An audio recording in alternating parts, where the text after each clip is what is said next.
In June of 1520, King Henry VIII of England and Francis I of France came together in a summit amidst an era of political intrigue. Each was intent on impressing the other in what became one of the most extravagant events in history. To impress each other, the French preferred tents and pavilions, while the English planned an enormous, false palace. The French tents were made of canvas and then covered with cloth of gold, silver, velvet, and satin.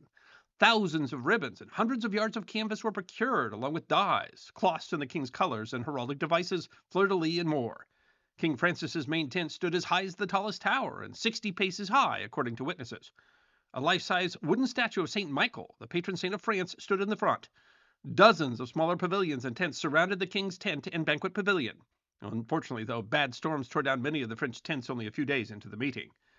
The English palace was 12,000 square yards. An 8-foot tall base of brickwork was built with 30-foot wooden walls. The walls were covered with cloth and canvas and painted to look like bricks. Large glass windows peppered all the walls, including the interior. 4,000 feet of glass was brought in. The canvas roof was curiously painted to look like slate. Timber was so scarce in the immediate region that it was imported from Holland. The most important people in the kingdoms came to the event, and detailed lists were made up.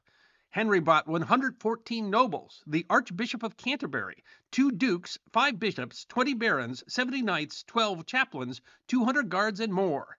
His retinue alone was 3,997 people and over 2,000 horses. Queen Catherine had a more modest retinue of only 1,175 people and 778 horses. A full French list doesn't survive, but French attendees included the King of Navarre and the Princes of Orange and Tellemont, among other nobility, as well as 200 gentlemen, 400 archers of the guard, and 100 Swiss. Total attendance is estimated at some 12,000 people. The scale of the party was outrageous, as can be measured in pints of brew. A ton was a liquid measure representing roughly 252 U.S. gallons, or 954 liters. The English brought 49 tons of ale, 20 tons of beer, and 209 tons of wine.